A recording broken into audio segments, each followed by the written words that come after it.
Boa noite. Vocês estão bem? Para mim é uma honra estar aqui, como eu disse, no primeiro, no segundo, no terceiro e vou falar no quarto culto. Para mim é uma honra estar aqui nessa casa.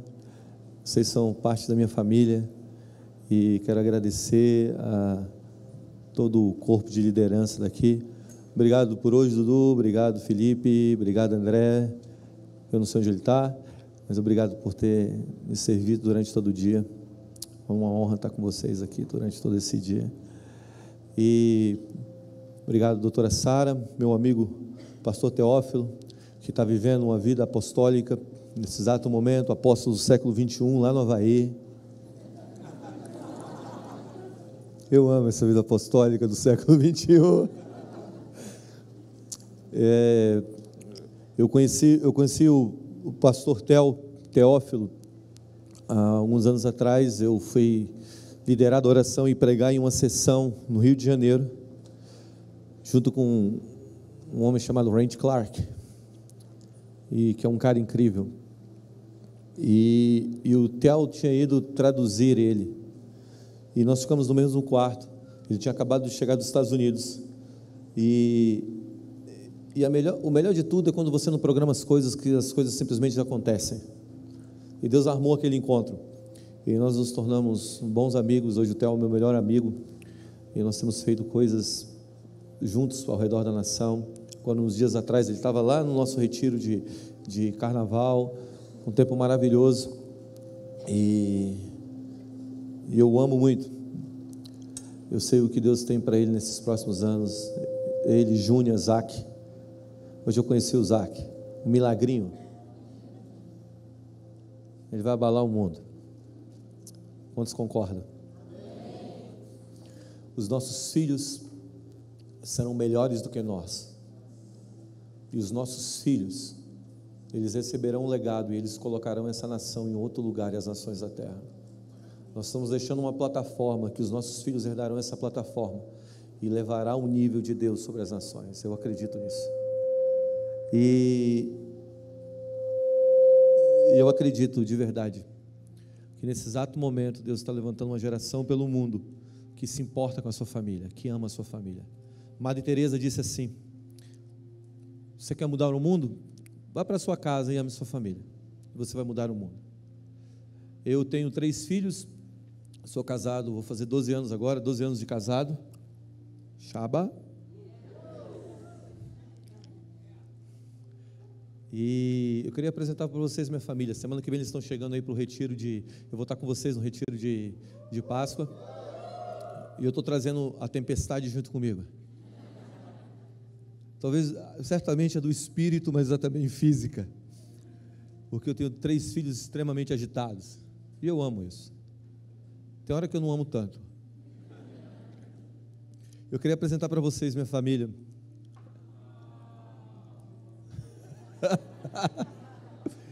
Como eu disse nos 3 cultos, obrigado. Essa é a Emanuele, é minha caçula. Ela não veio, nós não programamos ela simplesmente apareceu, chegou. Nós íamos ter 3 filhos, mas simplesmente chegou. E ela mudou o nosso mundo.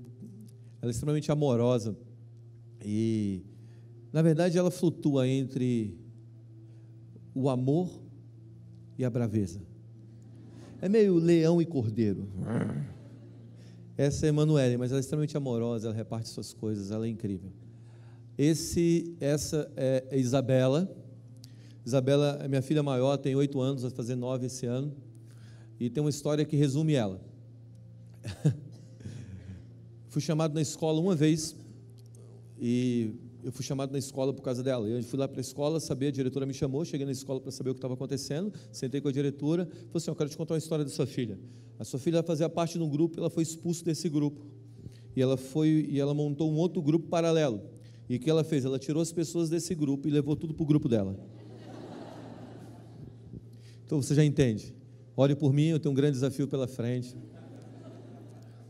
E eu creio que Deus vai me dar muita unção, eu e a Mara, para criar a Isabela de uma maneira que não pode ela nesse talento natural dela, mas também seja bem aproveitado. E o terceiro é esse cara aí. Continue orando por mim. Eu acho que ele vai arrasar corações. E eu oro para que ele arrase corações, mas principalmente do Senhor, espiritual. Seu Benjamin, meu filho do meio, eu falo para ele: bem, você é o chefe. E ele acredita, cara. Benjamin acredita que é o chefe. Ele quer mandar em mim, quer mandar na minha esposa, quer mandar em todo mundo. Mas eu falo para ele: você é o chefe menor, só ajude na casa. E ele fala: pai, eu sou o chefe. E Benjamin é um menino muito sensível ao Senhor. E eu tenho tentado, de verdade, ler o design deles, de como Deus os fez, e tentado promover isso, e cortar aquilo que não é bom. Tem sido um baita desafio. Eu sei que eu tenho conversado com alguns pais mais velhos para me ajudar nisso. E essa é minha esposa, aleluia. Ore. Semara, a gente tem aí 17 anos juntos, 12 anos de casado, e tem sido maravilhoso. Eu tenho falado que quando eu casei, eu estava começando o ministério, e eu estava viajando muito, começando a rodar a nação. Um dia eu voltei para casa, e quando eu cheguei em casa, o Espírito Santo me visitou e falou assim: leia a história de Ló. Eu fui ler a história de Ló. O que eu quero falar com você? E quando eu estava lendo a história de Ló, o Espírito Santo me falou bem assim: você lembra quando os anjos entraram lá para tirar Ló e a família dele, e a cidade era tão promíscua que a cidade quis pegar os anjos e dar uns pega nos anjos? Você lembra dessa história? E Ló, para proteger os anjos, ele deu as suas filhas. E o Espírito Santo me falou bem assim: nunca dê seus filhos, nunca dê sua família para proteger os anjos. Nunca entregue a sua casa para proteger o ministério. A grande verdade é que tem muitos que estão entregando a sua família para proteger o ministério e não precisa de proteção.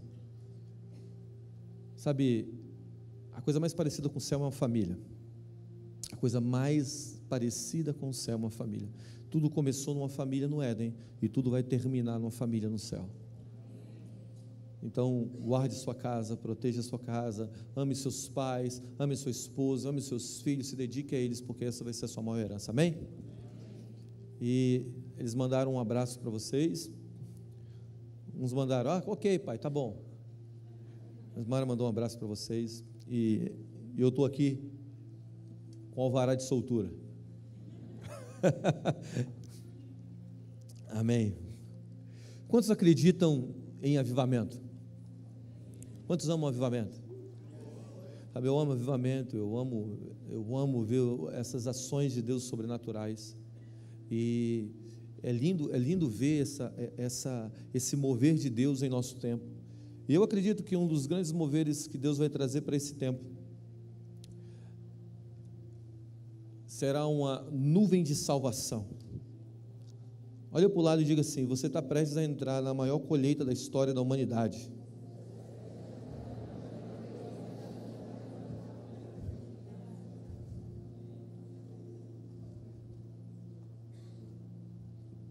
Sabe,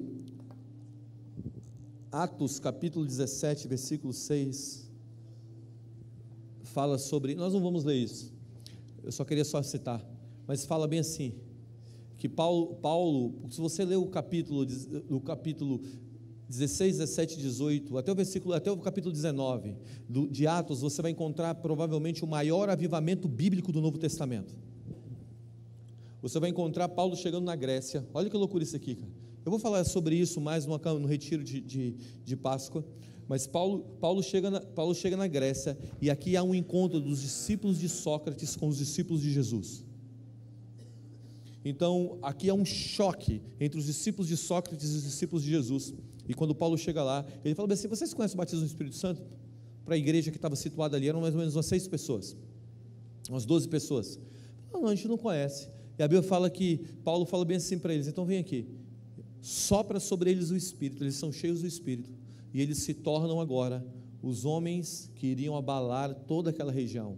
A Bíblia fala que eles descem para a escola de Tirano, e eles pregam ali por 2, 3 anos na escola de Tirano, e nos próximos 2 anos, toda a Ásia Menor ouve falar do Evangelho. Diga uau! 2 anos, 12 caras, pregou o Evangelho para toda a Ásia Menor. E se você ler o capítulo 17, versículo 6, você vai encontrar como a igreja do primeiro século era conhecida. Ela era conhecida assim: os homens que têm transtornado o mundo chegaram até aqui. Os homens que estão abalando o mundo chegaram até aqui. A igreja estava sendo conhecida como aqueles que abalavam as nações. E por que nós perdemos isso? Lá no retiro de Páscoa eu vou falar. Olha eu promovendo o retiro de Páscoa. Acabou as inscrições? Tem mais um pouquinho ainda. E os homens que abalaram o mundo chegaram até aqui. E por que nós hoje somos mais de 40 milhões no Brasil e não conseguimos fazer diferença? Existe um porquê. Existiam algumas características na igreja do primeiro século que transformou ela na igreja que estava abalando o mundo. Agora, no meio de todo esse abalar do mundo, desse abalar das estruturas, Deus tem levantado uma mensagem para a nossa geração, e essa mensagem, ela vem através de palavras proféticas, ela vem através de um alinhamento com os céus, ela vem através de uma ligação de coração com a palavra e com aquilo que Deus está falando. Cada geração foi chamada para receber uma porção de Deus e vivenciar essa porção de Deus. Então, na época de Abraão, Abraão foi o homem que abriu a verdade da fé para aquela geração, e isso veio trazendo um efeito cascata para as próximas gerações. Cada geração foi chamada para vivenciar Deus na sua forma extrema e deixar um legado para as próximas gerações. Então, quando uma geração se abstém de receber a revelação que foi dada a ela, a próxima geração sofre, porque o que a próxima geração tem no início da sua jornada é que a outra geração recebeu, adquiriu ou deixou de adquirir. Por isso eu acredito nesse movimento, sabe, geracional, um movimento que cai numa geração e se derrama pela outra. Por isso Deus era o Deus de Abraão, Isaac e Jacó, nunca o Deus só de Abraão. Você está comigo? Então Deus tem um interesse em que os nossos corações se alinhem com a verdade dele para esse tempo. Deus tem interesse que a nossa vida entre em um alinhamento com o que Ele quer fazer hoje, agora, nesse exato momento, em nossa nação e nas nações da terra. Existe uma palavra sendo liberada sobre o globo terrestre, sobre toda a face do planeta, e essa palavra é uma convocação, a um alinhamento para esse avivamento do Senhor. Sabe que avivamento, para mim, minha opinião, não é uma questão de busca. Você não busca avivamento, você se alinha com o avivamento, porque o reino de Deus sempre está em avivamento. Então, quando você se alinha com o que Deus está falando, você entra em avivamento naturalmente. Naturalmente você se incendeia, você entra em chamas. E a verdade é que existe uma palavra que está começando a ser ressuscitada ou relembrada no mundo, que é uma colheita de 1 bilhão de almas. Imagina 1 bilhão de almas vindo para o reino de Deus. Imagina milhares e milhares de pessoas de todos os lugares, de todas as classes, de todas as tribos, de todas as línguas, se alinhando com o Senhor e vindo ao Senhor. Eu estou empolgado com isso. Sabe, eu estou empolgado de ver a grande onda de salvação atingindo o mundo árabe. Eu estava falando que eu tive um contato, eu fui ministrar, liderar adoração e pregar em um lugar em Brasil, aqui em Sumaré, São Paulo. E eu estava lá numa instância chamada Árvore da Vida falando, e depois de mim entrou um pastor chamado Mohib. Esse pastor é um pastor de uma igreja no Cairo, uma igreja que tem 6.000 pessoas, no lugar onde o evangelho é proibido de ser pregado. E eu conversando com ele, ele me disse bem assim, que entre 50% e 60% da igreja dele se converte de uma forma sobrenatural, o que significa que tem sonhos e visões claras com o Senhor ou com seus anjos. Então o cara está deitado, sonha com o Senhor, e o Senhor aponta onde é a igreja, o cara vai andando pelas ruas, chega até a igreja. Deus está armando um plano de salvação global.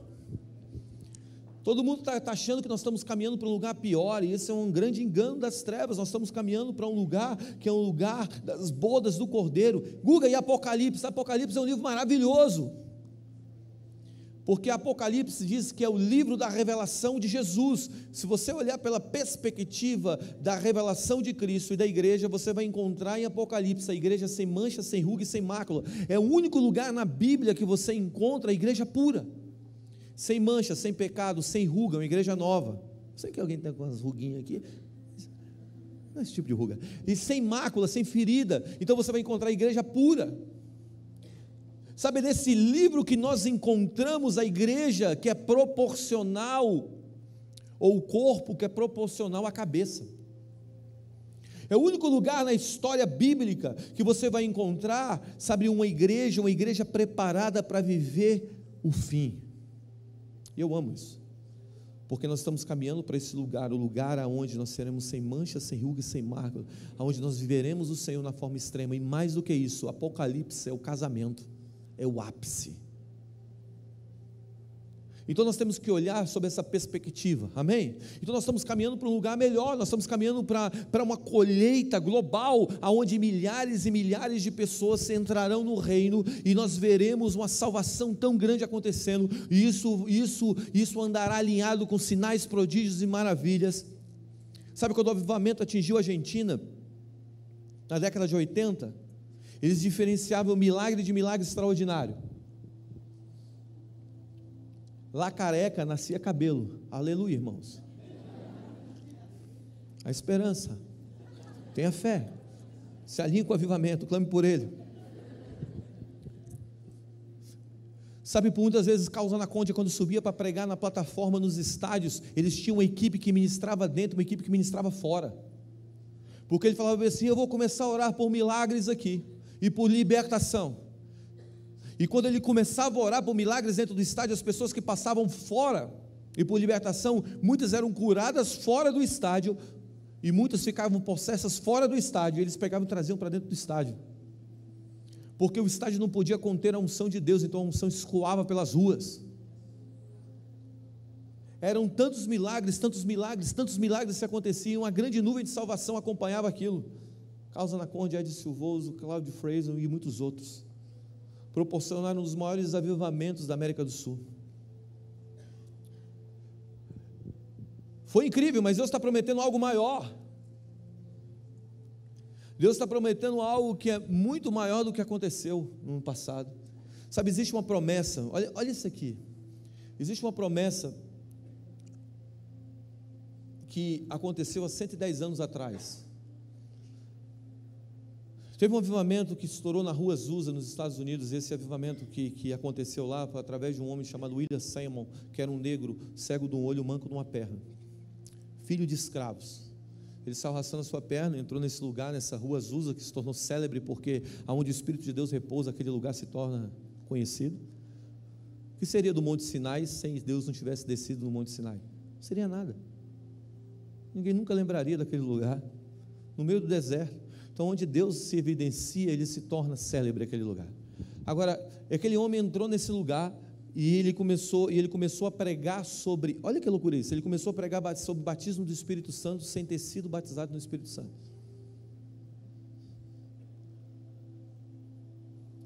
Alguns chamariam de hipocrisia, eu chamaria de fome.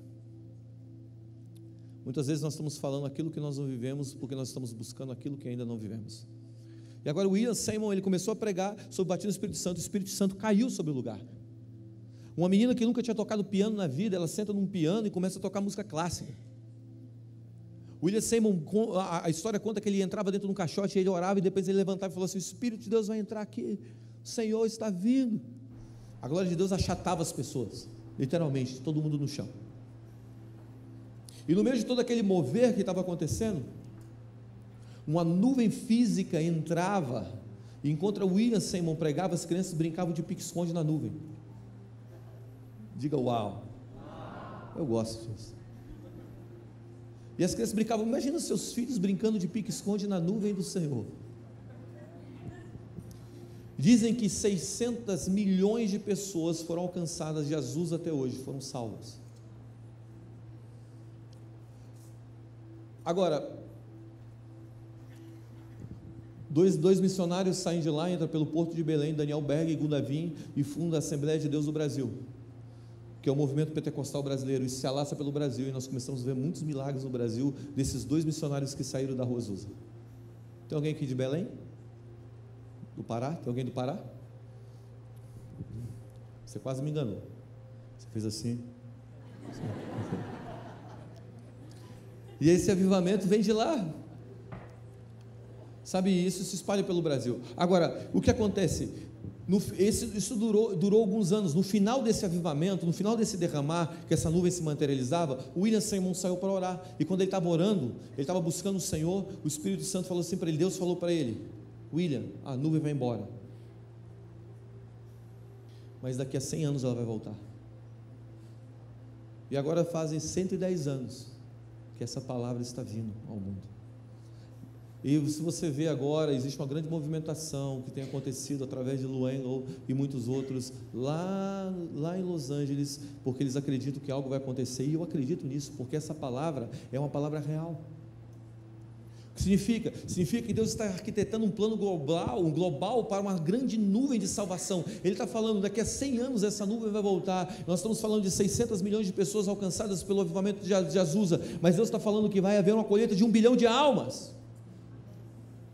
E se você pegar as profecias que vem acontecendo durante a igreja, pela igreja nessa última temporada, as profecias de verdade são profecias de um grande avivamento e um grande derramar de Deus para salvar o perdido, para alcançar o perdido. Então nós temos que nos tornarmos especialistas em perdidos. Você está pronto para se tornar um especialista no perdido?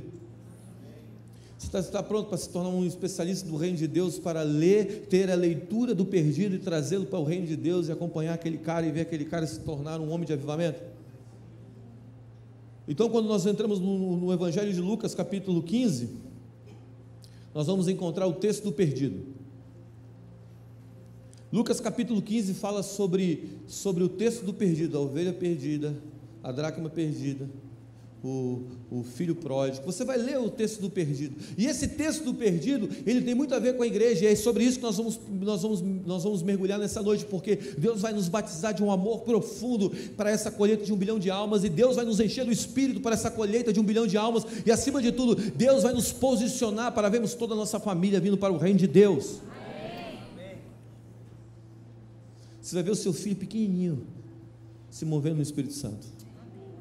Há 2 domingos atrás, lá na nossa igreja em Brasília, as crianças desceram e começaram a orar por milagres. Assim, dezenas de pessoas foram curadas. Elas invadiram o culto, chegaram para mim, disseram bem assim, estava pronto para entrar para pregar. As crianças chegaram para mim e falaram bem assim: Deus mandou a gente vir orar pelos doentes.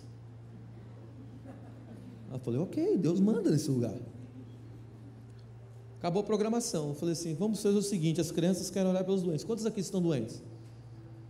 Aí as pessoas levantaram a mão, as crianças invadiram o lugar, começaram a impor as mãos sobre os doentes. De repente, as pernas que não dobravam começaram a dobrar, as pessoas que tinham caroços começaram a sumir, e o poder de Deus entrou no lugar, e nós ficamos ali só curtindo, vendo as crianças orarem, porque Deus, não existe Espírito Santo mirim. O Espírito Santo é o mesmo para criança, para adolescente, para jovem. A Bíblia fala que o Espírito de Deus seria derramado sobre toda a carne. Todo mundo vai se mover em Deus. Então vai haver uma colheita que vai atingir todas as gerações. E Lucas 15 fala desses perdidos e como as pessoas se perdem, como nós vamos alcançar esses perdidos. Nós vamos ler esse texto, nós vamos mergulhar nessa revelação, amém? Diz assim, Lucas 15, versículo 3, ele lhe propôs essa parábola dizendo: que homem dentre vós, tendo 100 ovelhas e perdendo uma delas, não deixa no deserto as 99 e vai atrás da perdida até que venha achá-la? E achando, a põe sobre os seus ombros e traz de volta. E chegando a casa, convoca os amigos e vizinhos, dizendo: alegrai-vos comigo, porque já achei a minha ovelha perdida. Digo a vós, que assim haverá mais alegria no céu por um pecador que se arrepende, mais do que por 99 justos que não necessitam de arrependimento. A primeira espécie de perdido é essa ovelha. Como a ovelha se perde? Sabe, a Bíblia fala que a ovelha somos nós. A Bíblia compara a gente como ovelha, não é verdade? E eu acho que uma das coisas, porque Deus compara a ovelha com crente, é porque a ovelha gosta de comer. Na verdade, a ovelha só sabe comer. A ovelha faz assim, ela come aqui, come, ela vê um passo mais verde ali, eu vou ali naquele passo, e ela vai naquele passo e nhaquinha, começa a comer, aí levanta e faz assim, ó, é ruminar. Ela traz de volta, e olha, tem outro passo, mas veja ali, vou lá naquele passo, e come, aí vê um ribeiro de água, ou a água, lambe a água, e vê um passo mais verde depois do ribeiro, atravessa o ribeiro, para o outro lado, está comendo, na hora que ela levanta a cabeça, ela diz: onde eu estou?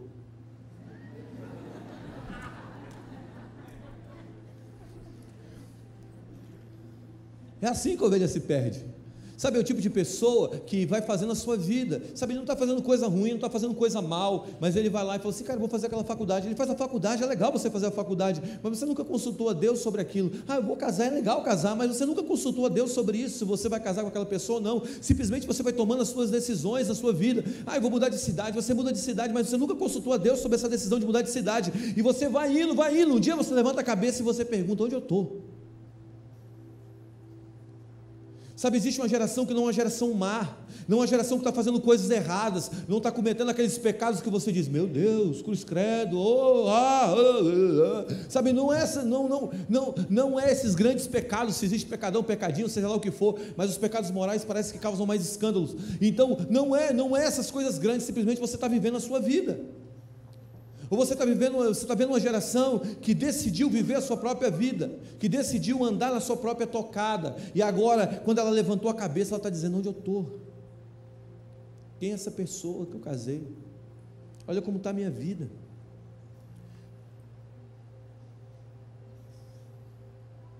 Sabe, eu converso com vários e vários jovens, e eu vejo que nós estamos vivendo uma geração totalmente perdida.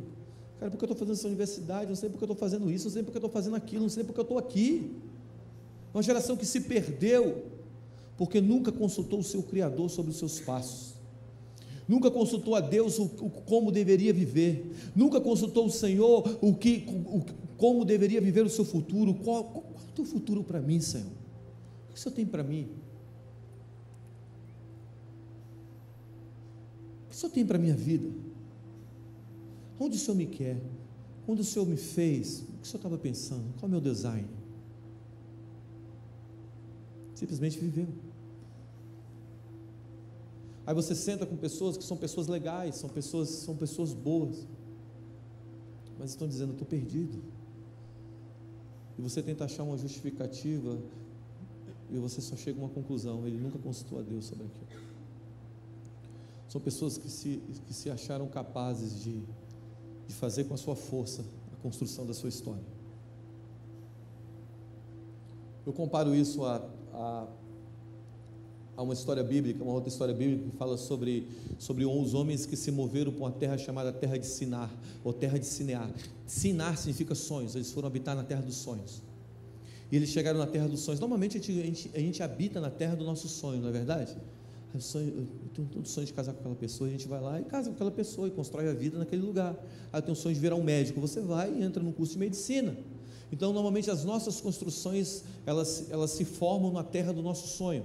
Sinar ou Sinear significa terra dos sonhos, ou lugar de sonhos. E eles chegaram em Sinear e eles falaram: bem, nós vamos construir uma torre aqui, essa torre vai tocar os céus, mas nós vamos construir essa torre pela nossa própria força. E eles começaram a construir uma torre no lugar dos sonhos. E a Bíblia fala que Deus desceu para ver o que eles estavam construindo, e quando Deus desceu para ver o que eles estavam construindo, Deus viu que eles estavam construindo uma torre que tocaria os céus com suas próprias forças, e Deus confundiu a língua deles. Babel agora surge, o lugar dos sonhos se torna um lugar de confusão. Por quê? Porque ele estava construindo pelas suas próprias forças. Todas as vezes que nós estamos tentando construir, seja ministério, seja casa, seja família, pelas nossas próprias forças, nós estamos dizendo bem assim: eu não preciso de ti, eu consigo tocar a minha vida, e eu vou andando, mas um dia o sonho se torna confusão. E agora a gente está numa baita confusão. E o que significa isso? Significa que a linguagem foi perdida, a comunicação já não é real. Isso é Babel. Centenas e centenas de anos depois, o Espírito de Deus desce sobre 120 pessoas no cenáculo, e quando desce, eles começam a falar em línguas, e a Bíblia diz que havia povo de todas as línguas, de todas as regiões da terra, naquela região, e eles correram para a porta do cenáculo, e eles começam a ouvir na língua materna. Você lembra desse texto? É o Pentecoste, porque em Babel as línguas foram confundidas, mas na força do Espírito as línguas foram devolvidas. Há uma unidade de Espírito, há uma unidade de língua. O que significa isso? há uma força de Deus para a comunicação ser eficaz. Onde eu quero chegar? Eu quero chegar que muitas vezes nós nos perdemos em nossa jornada porque nós queremos construir uma história pelas nossas próprias forças e a gente se perde. Esse é o primeiro modo de se perder. Segundo modo, versículo 8: ou qual mulher que tendo 10 dracmas, se perder uma dracma, não acende a candeeira e varre a casa e busca com diligência até achar? E achando, convoca suas amigas e vizinhas, dizendo: alegrai-vos comigo, porque já achei a dracma perdida. Assim vos digo que há alegria diante dos anjos de Deus por um pecador que se arrepende. O segundo modo que nós temos que aprender a diagnosticar para a gente ser um expert em salvar o perdido, ou reconhecer que nós estamos perdidos, é a dracma. O que é a dracma? A dracma é algo muito valioso. A dracma é algo de valor. Quem era responsável pela dracma? Alguém. Dracma não tem perna. Ela não tem uma perna e fala assim: vou ali, vai embora. Não.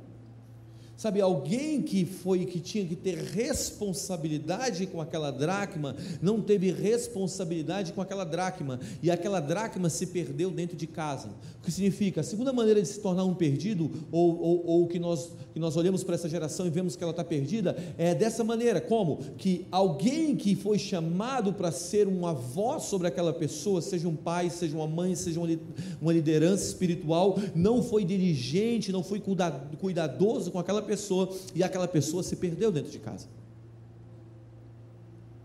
Ela se feriu, ela se machucou, ela ficou perdida dentro de casa. Talvez essa seja uma das grandes mensagens que a igreja do nosso tempo vai ouvir, porque tem muita gente sentada nas igrejas que são totalmente perdidos dentro de casa.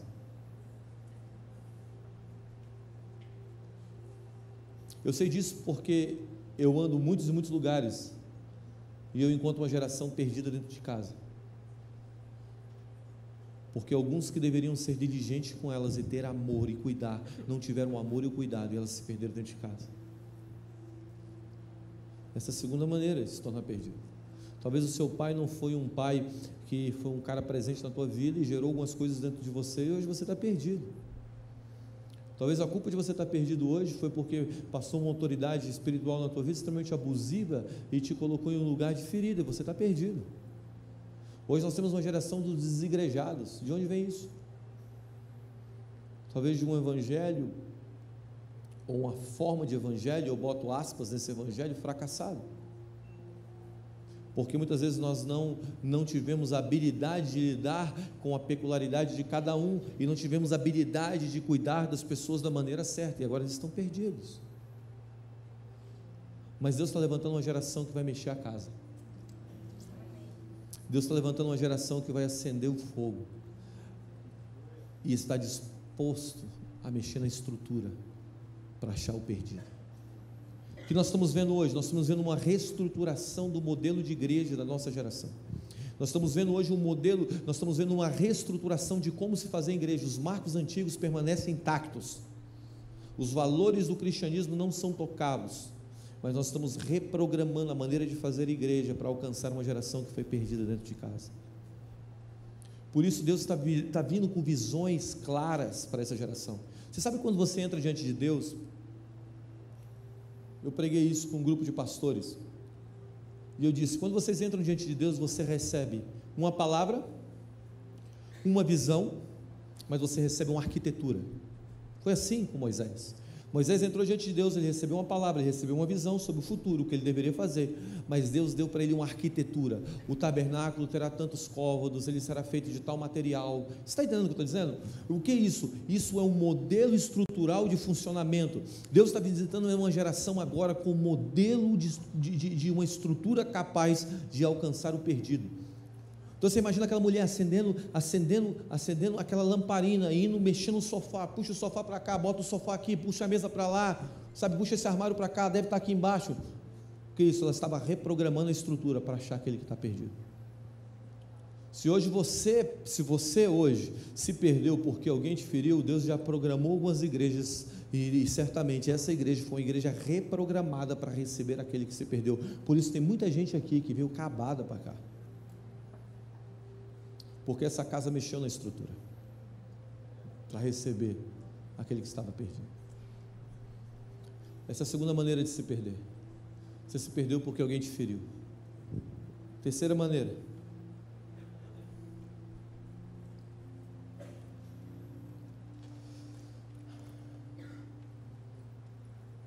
diz assim, versículo 11: certo homem tinha 2 filhos. O mais moço diz: pai, dai-me a parte da fazenda que me pertence. E ele repartiu a eles a fazenda. Poucos dias depois, o filho mais novo ajuntou tudo, partiu para um lugar distante, e ali desperdiçou a sua fazenda, vivendo de uma maneira louca. E havendo ele gastado tudo, houve naquela terra uma grande fome, e começou a padecer necessidade. E chegou-se a um dos cidadãos daquela terra, o qual mandou para os seus campos apacentar porcos, e desejava encher o seu estômago com as bolotas dos porcos que comiam, e ninguém lhe dava nada. E tornando-se, disse: quantos jornaleiros ou quantos servos na casa do meu pai têm abundância de pão, e eu aqui pereço fome? Vou me levantar e irei ter com meu pai, e direi a ele: pai, pequei contra ti, pequei contra os céus, já não sou digno de ser chamado filho teu, faz-me como um dos teus servos. Levantando-se, foi para o seu pai, e quando ainda estava longe, viu o seu pai, e se moveu de íntima compaixão, e correu e lançou-se ao seu pescoço e beijou. E o filho disse: pai, pequei contra os céus perante ti, já não sou digno de ser chamado teu filho. Mas o pai disse aos seus servos: trazei depressa a melhor túnica, e vesti a ele, pondo-lhe um anel no dedo e uma sandália sobre os seus pés. Trazei-me o bezerro cevado, e matai e o comei, e vamos nos alegrar, porque esse meu filho estava morto e reviveu, tinha se perdido e foi achado. E começaram a alegrar-se. Terceira maneira de se perder, e que essa geração está perdida, e a gente tem que aprender a entender isso, é a geração que pede a herança de um pai vivo. É uma geração que pediu a herança para um pai que está vivo. Quando você pede a herança para um pai vivo, na verdade você assassinou o seu pai no seu coração. Significa que é uma geração órfã de pais vivos. Uma geração que, apesar de viver na casa do pai, nunca se sentiu amado. Apesar de viver na casa do pai, nunca se sentiu acolhido. Apesar de ter tudo, nunca sentiu que tudo aquilo fazia realmente parte da sua vida. Olha que interessante. A Bíblia fala que ele pede a herança, ele vai embora. Ele vai viver como um órfão. Porque a grande verdade é que nós não somos só filhos, nós somos filhos amados. E se a gente não sente esse amor, apesar de sentirmos filhos, mas não sentimos amados, existe um problema. Quando Jesus estava começando o seu ministério, essa era a plataforma do ministério de Jesus. A plataforma do ministério de Jesus era filho amado. Quando Jesus sai das águas, depois do batismo de João, a Bíblia fala que uma pomba desceu do céu, o Espírito Santo, uma voz saiu do céu, a voz de Deus, e Jesus estava ali, a Trindade se reuniu naquele lugar, antes do ministério público de Jesus começar, e uma voz que veio do céu dizia assim: esse é meu filho amado. Sabe, Jesus estava prestes a começar a maior temporada de milagres que o mundo já teve. Jesus estava prestes a começar o ministério que ia mudar e dividir a história, mudar a história do mundo, que 2000 anos depois nós estamos aqui contando a história, nós estamos aqui em torno do nome dele, mas o ministério dele não começou com Deus dizendo a ele, o Pai dizendo a ele: você é um cara que vai mudar o mundo, você é um cara que vai fazer milagres, você é um cara que vai mudar as nações. Não, a plataforma do início do ministério de Jesus foi: você é meu filho amado. Porque sobre o entendimento de filho amado, tudo no reino pode ser construído. Está comigo? A grande verdade é quando nós não nos sentimos amados, nós somos órfãos de pais vivos. E aí o que esse filho está fazendo? Ele está pedindo a herança, ele vai embora, mas ele mal sabe que a herança um dia acaba. Presta atenção no que eu vou te dizer. A capacidade de multiplicar herança não está na sua vida, está no seu pai. Desconectar com o pai é você ir para um lugar ao qual um dia a sua herança vai acabar. Sabe, a herança tem um fluxo, ela tem um armazenar, mas um dia acaba. Já viu aquelas igrejas que muitas vezes, ou aquelas pessoas que muitas vezes elas continuam vivendo por causa do nome que foram construídas há muito tempo atrás, mas você não consegue mais ver a vida de Deus naquele lugar, porque um dia teve a conexão com o Pai, estava conectado com o Pai, mas um dia pediu a sua herança e foi embora. Ezequiel capítulo 44 conta uma história muito louca. Porque Ezequiel 44, Deus fala bem assim, Deus está falando para os sacerdotes, vocês podem, olha o que Deus está falando para os sacerdotes, vocês podem ministrar ao povo, mas vocês não podem mais ministrar a mim. O que significa isso? Significa que você vai ter um estoque para ministrar ao povo, mas nunca ministrar a mim, mais. Mas aí surge uma geração dos filhos de Zadok. A geração dos filhos de Zadok, ela tinha esse L, ela conseguia ministrar a Deus, ministrar ao povo. Sabe, tem muita gente que sobe, que consegue mover as massas, tem unção para mover as massas, consegue falar com o povo, mas quando entra no seu tempo de intimidade, já não recebe mais de Deus como recebia antes.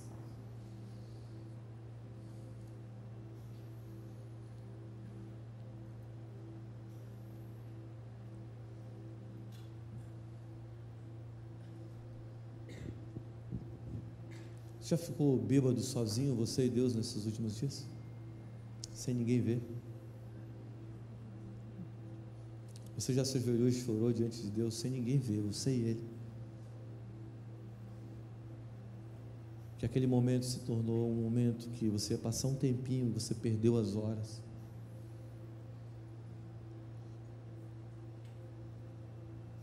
Não é só ter a capacidade de reunir as massas, eu tenho a capacidade de ter o contato com Deus, com o Pai. Tem muita gente que já pediu herança, está vivendo da sobra da herança, está entrando no vermelho, está entrando na reserva. Presta atenção, se você vem aqui domingo após domingo e você só sobrevive por aquilo que está saindo domingo após domingo desse altar, você está errado. É necessário, mas você precisa ter o seu tempo, a sua vida, a sua herança sendo construída junto com o seu Pai. Você não pode ser o ministro de Ezequiel 44 que só tem a capacidade de ministrar ao povo e não tem mais a capacidade de ministrar ao coração de Deus.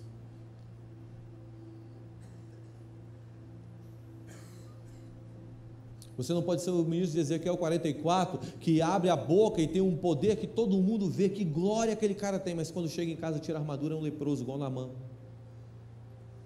Naamã era um herói de guerra diante do mundo, era um general sírio que todo mundo dizia, falou assim, esse cara é o cara, mas quando ele chegava em casa e tirava a roupa, ele era leproso.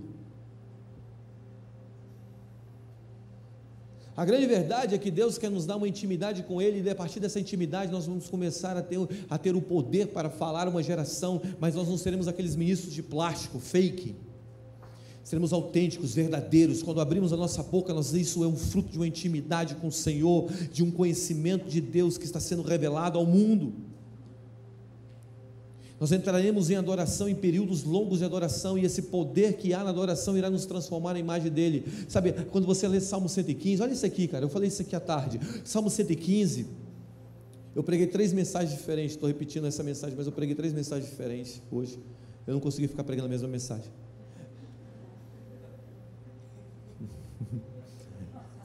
Desculpa. Mas Salmo 115 fala bem assim, tem boca mas não fala, tem olhos mas não veem, tem pés mas não andam, assim se tornarão a eles, todos se tornarão iguais a ele, todos aqueles que adoram. O que a Bíblia está dizendo? Está dizendo o seguinte, que você se torna semelhança daquilo que você adora. Então o valor é, quem você adora, você se torna semelhança daquilo que você adora. Presta atenção, se você fala assim, eu não estou adorando nada, é mentira, nós estamos adorando alguma coisa. Quando Adão e Eva pecaram no Éden, eles só transferiram o objeto da adoração. Ou nós estamos adorando o nosso filho, nós estamos adorando a nossa carreira profissional, nós estamos adorando os nossos pais, ou estamos adorando a nossa namorada, nós estamos em adoração o tempo inteiro, porque Jesus disse, a hora vem a chegada que os verdadeiros adoradores adorarão. Que significa o quê? Que você não entra em adoração, você está em adoração por algo. Adoração não é um lugar, porque a mulher samaritana estava dizendo, aonde nós devemos adorar? Em Samaria, em Judeia? Não, a mulher samaritana estava perguntando, aonde? É um local? Jesus está dizendo, não, é uma condição.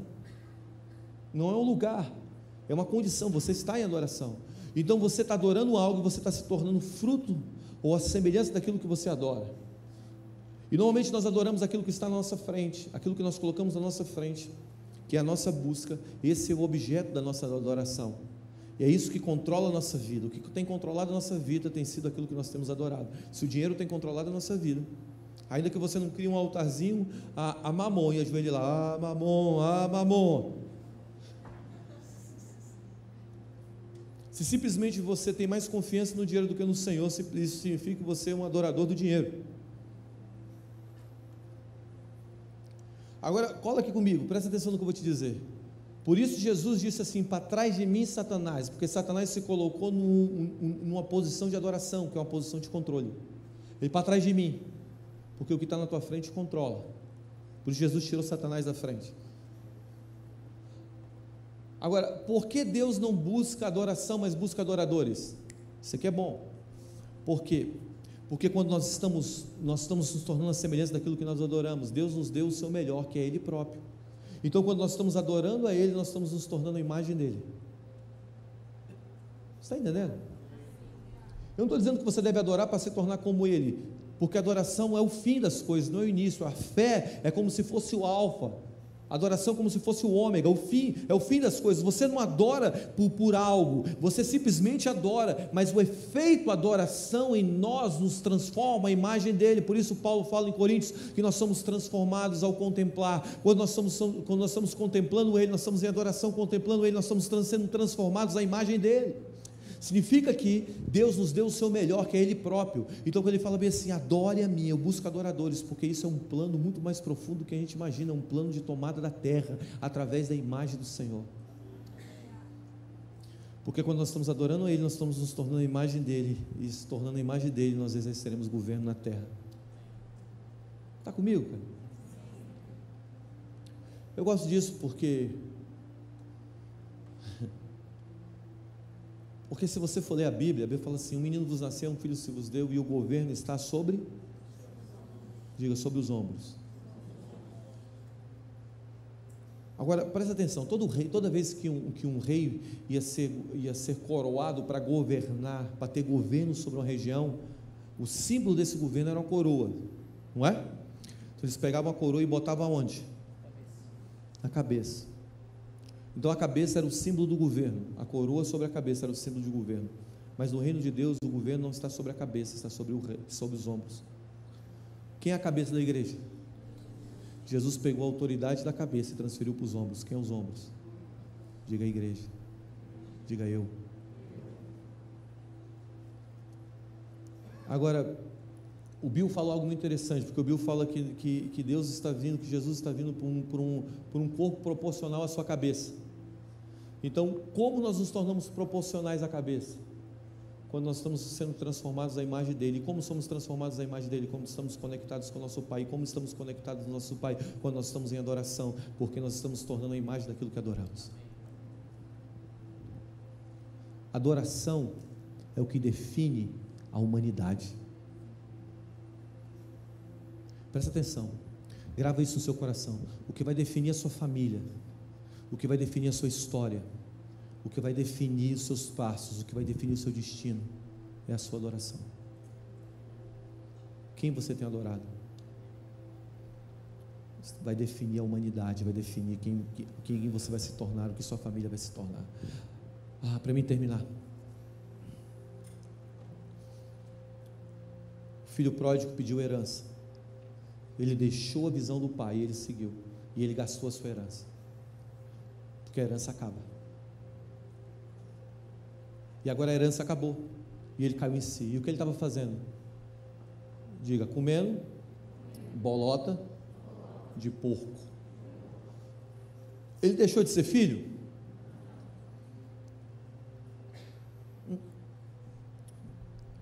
Aqui está uma chave. Porque muitos estão na igreja e nunca vivem na realeza.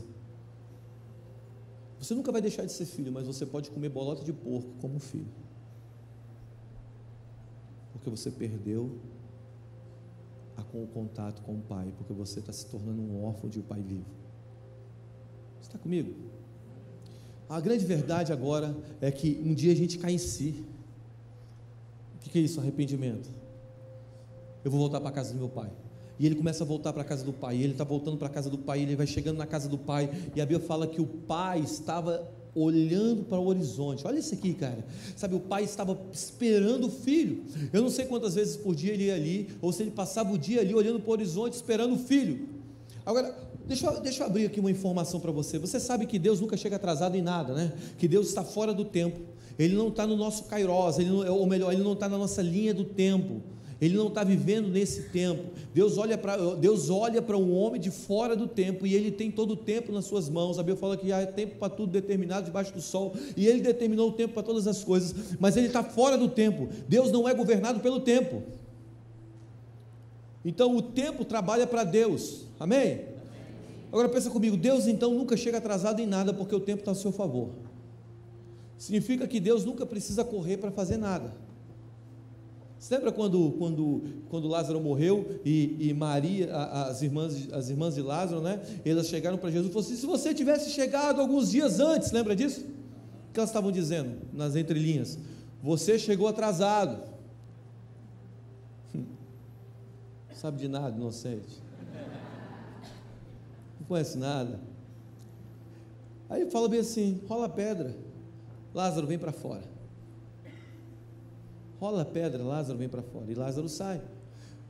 Deus nunca chega atrasado. Então Deus nunca precisa correr. Diga: Deus nunca precisa correr. Mas quando você lê o filho pródigo voltando para casa, você vai encontrar Deus correndo. É o único texto na Bíblia que Deus corre. Porque Deus está vendo, o pai está vendo o seu filho voltar, e ele corre. Eu sinto que Deus está correndo para alguns aqui hoje. Deus está correndo ao teu encontro, cara. Você se perdeu, Deus está correndo. O que é isso? Diga: graça. Graça. Você não pagou por isso. Você não poderia pagar por isso. Não foi você que foi até Ele, Ele está vindo até você. Isso é amor perfeito. Graça. Eu não pago por isso. Simplesmente Ele me deu. Graça. Sabe o que é graça? Graça é quando José traz os seus 2 filhos para ser abençoado por Jacó. Jacó está velho, está ficando cego, ele está sentado em uma cadeira como um patriarca. Capta aí essa visão, constrói essa visão na sua mente. Ele está sentado, ele está velho. José quer que o seu pai abençoe os seus filhos antes da sua morte, e ele traz Manassés e Efraim, os 2 filhos dele. Agora imagina isso, ele sentado no lugar de honra. Chega José e fala assim: pai, está aqui meus 2 filhos, eu quero que você abençoe eles. Pela ordem natural das coisas e pelo costume judaico, o filho que nasceu primeiro, o primogênito, ele tem direito a 7 vezes mais da herança, e ele tem direito à bênção da mão direita. A bênção da mão direita é a bênção da prosperidade, a bênção da liberação, a bênção do favor, ok? Você lembra quando Jesus fala assim: jogue a rede à direita do barco? Você lembra disso? Ele fala à direita, por quê? Porque a direita para o judeu é a mão, ou é o lado da prosperidade, é o lado do favor, a esquerda é do juízo. Quando o judeu vai no banheiro, eu não sei se ainda é hoje, mas antigamente ele limpava o bumbum com a mão esquerda, porque a mão direita ela não pode ser tocada, a mão direita é a mão do favor. Agora, quando Manassés e Efraim vêm, o que tinha direito de receber a mão direita, a mão do favor, a mão da prosperidade, a mão da bênção, a mão que ia liberar o destino excelente, era Manassés, porque ele era o primogênito. Quem era Efraim? Efraim era aquele que nasceu no dia errado. Efraim é aquele que nasceu não era o dia certo, nem o ano certo. Agora, quando ele chega diante de Jacó, a Bíblia fala que Jacó, quando vai impor as mãos sobre Efraim e Manassés, a Bíblia fala que ele cruza os braços. E José: ei, pai, o senhor está errado. E Jacó fala assim: não, eu estou certo. Leia o texto. Sabe por quê? Porque quando você cruza os braços, forma a cruz. É a graça. O filho que nasceu no dia errado, o filho que nasceu na época que receberia a mão esquerda, a mão do juízo, o filho que já nasceu sentenciado, agora recebe a mão direita, a mão da graça. E aquele que nasceu com a herança, impureza, no dia certo, se torna Manassés, filho esquecido. Esse é o significado. O esquecido. O que é isso? O nosso irmão mais velho, que tinha toda a herança, ele foi para a cruz, porque o pai cruzou os braços. E quando o pai cruzou os braços, há 2000 anos atrás, o filho mais velho gritou: meu Deus, por que me desamparaste? Meu Deus, por que me desamparaste? Ele se tornou o filho esquecido, para que o filho que nasceu no dia errado pudesse ser conhecido.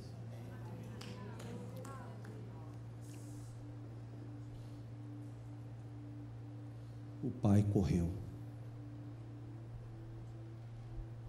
Isso é o significado. Graça.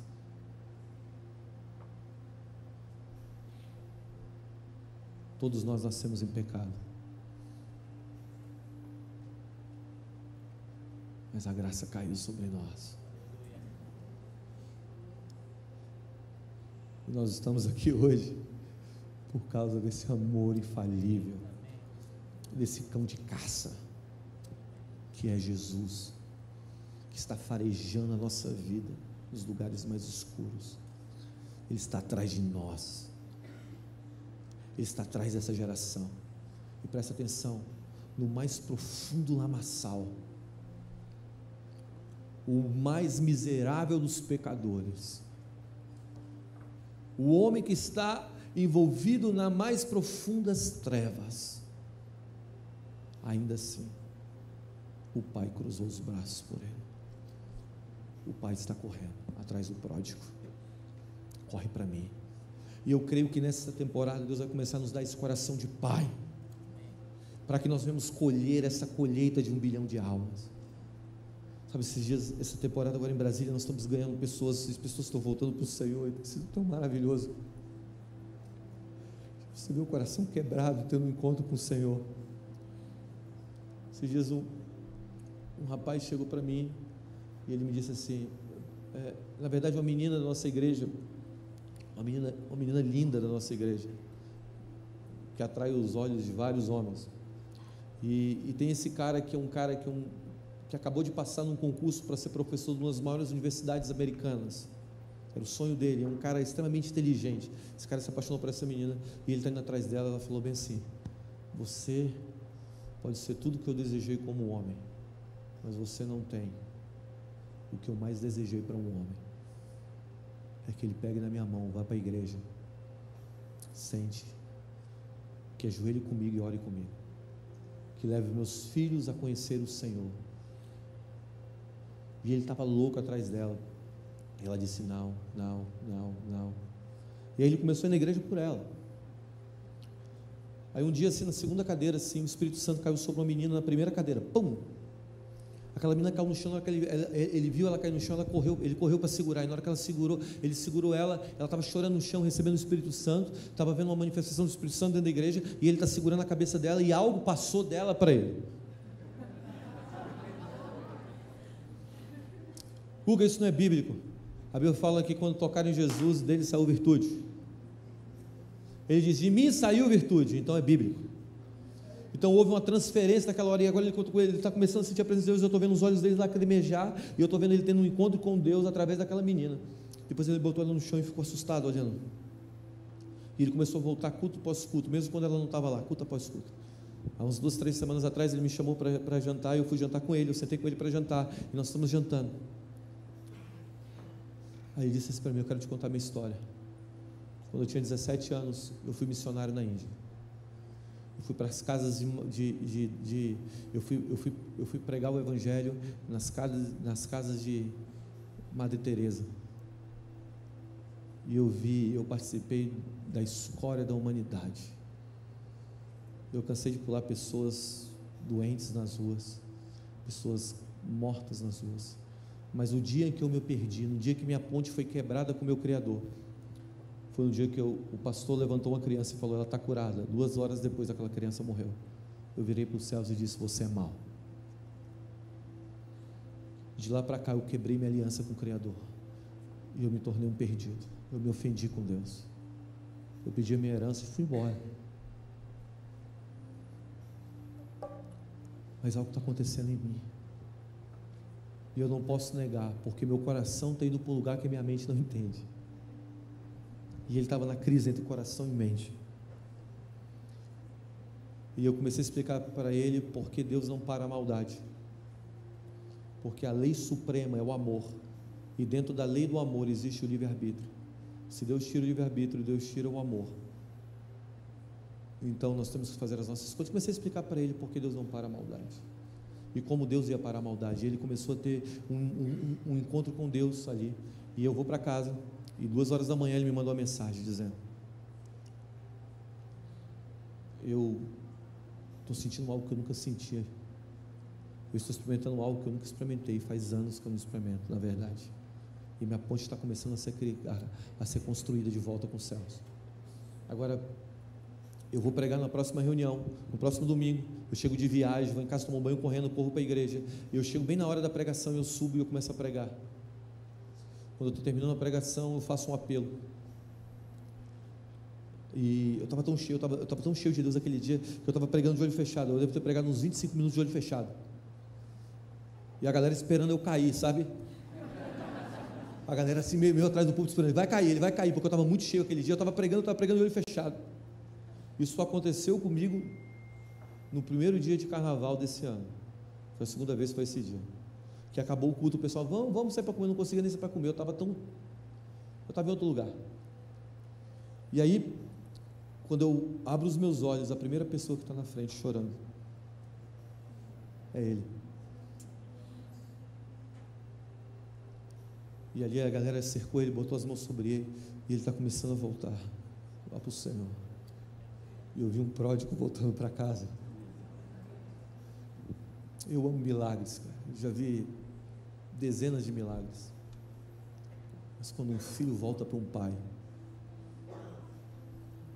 não tem preço. Eu sou pai, e eu sei quão precioso é ter um filho, um coração conectado. Você está entendendo? Onde eu quero chegar? Porque Deus, nessa hora, nesse momento, eu sinto que Deus está enviando seus anjos aqui. E existe uma invasão de anjos aqui. E esses anjos estão mexendo no nosso coração, nas nossas emoções. Esses anjos estão mudando a nossa maneira de ver. É hora de você entender que você é um pai. E se nós vamos ganhar o mundo, nós vamos ter que mudar o nosso senso de justiça. Porque o nosso filho pode ter ido embora, mas nós vamos ter que recebê-lo como filho. Está preparado para receber filhos pródigos? Pessoas que te magoaram, foram embora e vão voltar para essa casa dizendo bem assim: me perdoa, porque eu tenho uma palavra profética para essa casa no final dessa reunião. E a palavra profética é que muitos voltarão aqui que se foram, e muitos virão para esse lugar buscando um refresh, sabe, algo novo, um refrigério de Deus, porque estão cansados de religião. É hora de vocês entenderem que o coração de vocês vão ter que ser de paz, de correr para aquele que se perdeu, de voltar àquele que foi. Deus vai visitar vocês nesse lugar, nessa casa, com esse coração nesses dias. Deus vai preparar uma geração nessa nação e ao redor do mundo para essa colheita de 1 bilhão de almas, para encontrar o perdido, Você se prepare, porque nós vamos viver a maior onda de salvação, mas não só de salvação na sua palavra simples, será o sozo, será a reharmonização do ser humano para reharmonizar a sociedade. O Espírito de Deus está vindo varrendo o mundo, preparando uma geração de pais para cuidar de filhos órfãos, de filhos pródigos. Deus está preparando uma geração de mulheres e de homens que estão acendendo a luz e estão mexendo na estrutura da casa. Sabe, se você se perdeu dentro de casa, existe uma nova estrutura sendo levantada para que você volte para casa e se sinta amado dentro de casa. Se você é uma ovelha que nunca fez coisas erradas, simplesmente você foi vivendo a sua vida, mas quando você abriu os olhos, você estava num lugar totalmente perdido. Existe um pai, mas também existe um pastor que está subindo os montes e descendo os vales para te encontrar. Que nenhum pereça. Talvez isso vai ser o grito nosso. Que nenhum pereça. Que nenhum pereça. Que nenhum pereça. Que nenhum pereça. Que milhares venham para o reino. Que nenhum pereça. Que milhares venham para o reino. Essa geração de avivalistas viverá isso. Essa geração de avivalistas está se posicionando para amar, para se derramar, para proteger, para cuidar, para levantar a geração de órfãos e fazer deles reis. Bote um anel no dedo, calça a sandália nos pés, troque a túnica. Você é um filho, coma de tudo.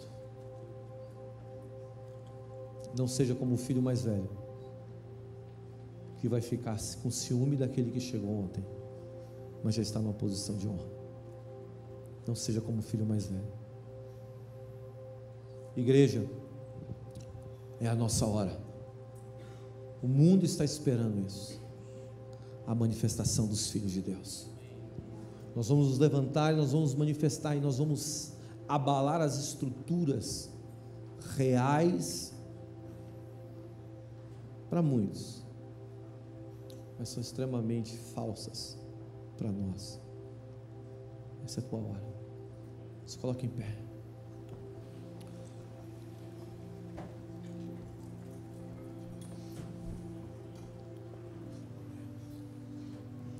Feche seus olhos. Eu tenho 2 apelos aqui hoje. Feche seus olhos por um instante. Você que está aqui hoje e você se perdeu, você se tornou talvez uma ovelha, ou você é uma dracma perdida. Simplesmente você se perdeu na sua caminhada e hoje você quer voltar para o Senhor.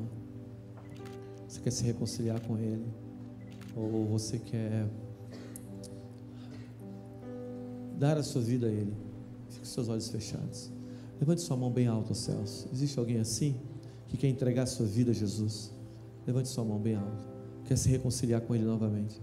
Sai do seu lugar e vem aqui para frente. Você que está levantando a mão, vem. Vem. Pede licença. Você que está voltando para o Senhor, pede licença. Vem aqui para frente.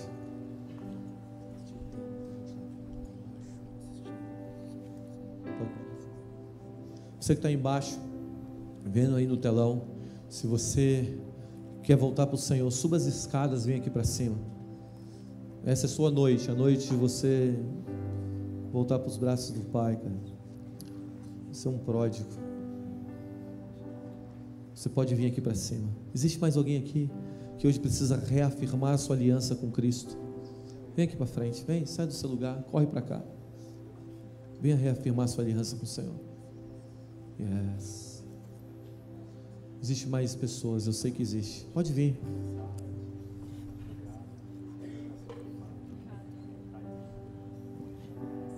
Vem. Vem. Yeah.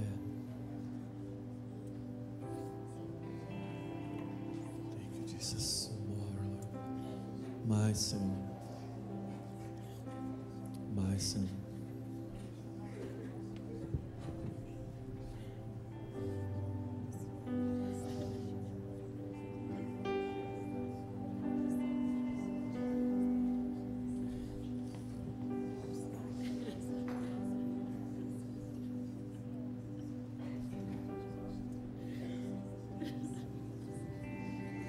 Existe mais pessoas? Corra aqui para frente. Sabe, duas mentiras grandes do diabo é que você cometeu tantos pecados que ele não pode te perdoar. Isso é mentira. Jesus pode te perdoar de qualquer pecado. E a outra mentira é que você está tão bom que você não precisa dele. Isso é mentira também. Nós precisamos dele. Sempre existe uma bondade maior. Vem aqui para frente, corre.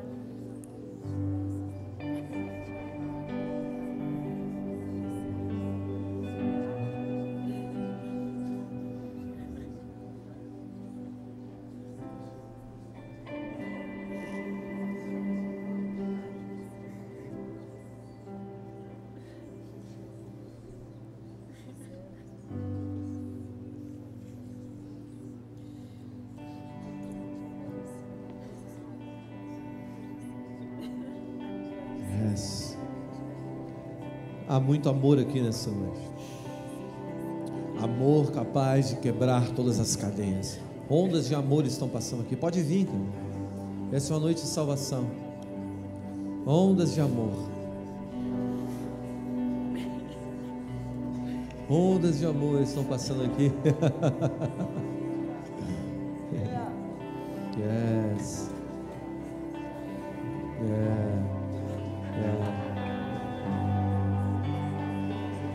O que eu sinto que Deus quer fazer agora, pode vir, você que está vindo para o Senhor, pode vir, vem, não para, não seja enganado, essa é a tua noite, Deus preparou essa noite para você.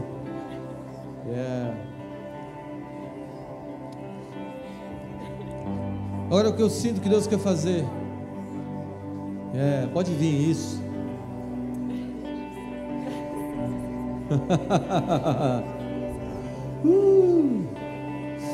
Agora eu sinto que Deus vai derramar agora neste lugar sobre a vida de todos que estão aqui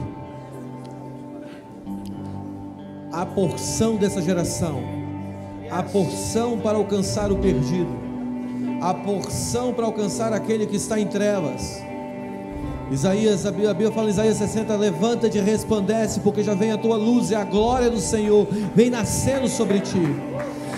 Por isso agora, levante suas mãos aos céus, e com as suas mãos levantadas aos céus, o Espírito de Deus vai vir sobre você agora. Alguns vão começar a ter encontros sobrenaturais com o Senhor. Alguns vão começar a ver com clareza o ambiente ao qual precisa ser falado do Evangelho, o público ao qual Deus está te direcionando. Vem Espírito de Deus essa noite. Mas começa a receber. Muitos vão ficar bêbados do Espírito agora. Vem Espírito Santo, vem. Vem Espírito Santo, mais. Essa é a hora do teu encontro com o Senhor, da porção dessa geração. Avivalistas estão se levantando aqui para trazer o perdido. Esse é o ano que você vai ver a salvação operando através de você. Mais Espírito Santo, receba.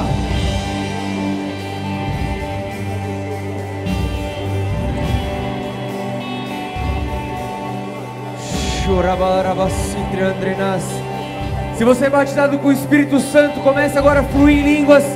Se você não é batizado, eu creio que nessa noite você vai receber o batismo com o Espírito Santo. Intensifica a tua presença aqui em nosso meio, Senhor. Nós agradecemos porque nessa noite existe festa nos céus. Nós agradecemos porque existem filhos e filhas que estão voltando para a casa do Pai.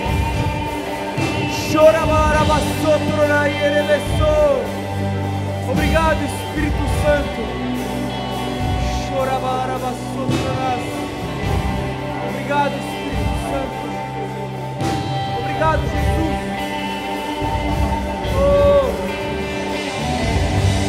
Coloca a mão no teu coração e repita essa oração comigo. Senhor Jesus. Mais forte, Senhor Jesus.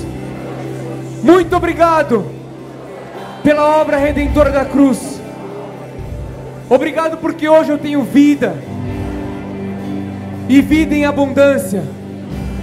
E da mesma forma que um dia o Senhor me encontrou, conta comigo para levar esse amor para as pessoas que não te conhecem.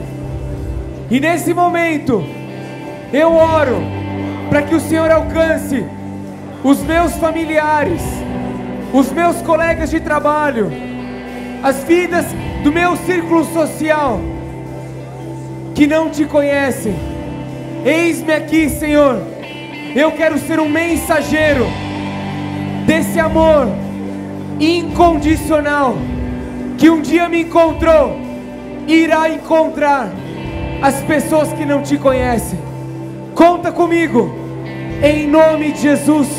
Amém, amém. Aplauda ao Senhor. Obrigado, Jesus.